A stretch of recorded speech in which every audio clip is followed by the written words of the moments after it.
आप तो ठीक हैं, लेकिन आम आदमी पार्टी के दिन शायद थोड़े ठीक नहीं चल रहे हैं। हालांकि अभी आपने उपचुनाव नहीं, में उपचुनाव में जो देखिए क्या है, आम आदमी पार्टी का मरसिया कई बार बढ़ा गया। जब हम 2014 में लोकसभा का चुनाव हारे और 13 में जब इस्तीफा दिया था केजरीवाल साहब ने, तो उस वक्त ये कहा जा रहा था कि आम आदमी पार्टी खत्म हो गई, समाप्त हो गई, अब इसका कोई भविष्य नहीं है।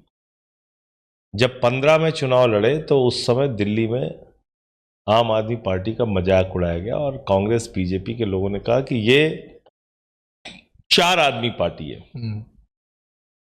इनका तो अब कोई अस्तित्व नहीं है। और हमारी 67 सीटें आई। हिंदुस्तान की आजादी के बाद सबसे बड़ा जनादेश केजरीवाल जी को मिला। जबकि मुझे याद है कि यहीं पे रामलीला के मैदान में मोदी जी ने कहा था कि ये तो नक्सलवादी हैं, इनको जंगल में भेज देना चाहिए। मैंने उसी दिन कहा था कि ये डेमोक्रेसी है, जमहूरियत है, लोकतंत्र है और जनता तय करती है कौन विधानसभा में जाएगा, कौन जंगल में जाएगा।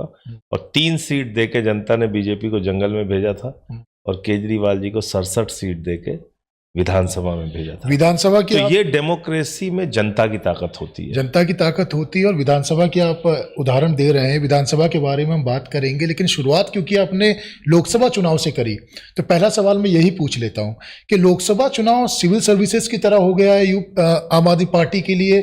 यूपीएससी का एग्जाम हो गया है, क्रैक नहीं हो पाता है, हर बार उसमें फेल हो जाते हैं। देखिए क्या है कि लोकसभा हो गया है हाँ, लोकसभा के जिस भी चुनाव में जनता हमको प्लेयर मान लेती है। मैं उदाहरण के साथ आपको कह रहा हूं, पहला चुनाव 2013 का था, वहां हम बहुत बड़े प्लेयर नहीं थे, फिर भी हमें 28 सीटें देके और जनता ने पहली बार ही मौका दे दिया जिसमें हमें सरकार चलाने का मौका मिला।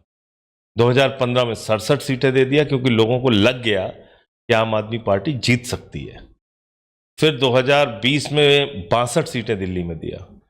यही पंजाब में हुआ, पहली बार हमको 20 सीट दिया 2017 में और 22 में आम आदमी पार्टी को 92 सीटें दिया पंजाब की जनता ने।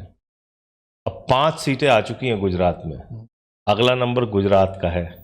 और ये जो उपचुनाव का फैसला आया है ये बहुत महत्वपूर्ण है। आमतौर पे उपचुनाव के बारे में कहा जाता है कि सत्ता पक्ष का होता है, रूलिंग पार्टी, क्योंकि सारे तंत्र उसमें लगा दिए जाते हैं, पैसा खूब जम के बहाया जाता है, सारे नेताओं की ड्यूटी रहती है और यही काम होगा गोपाल इटालिया की सीट पे। लेकिन अरविंद केजरीवाल जी ने और पूरी टीम ने, गुजरात के हमारे साथियों ने दिन रात वहाँ पे मेहनत करके और एक इतिहास रचने का काम किया। 17,000 से ज़्यादा वोटों से गोपाल इटालिया वहाँ से जीते।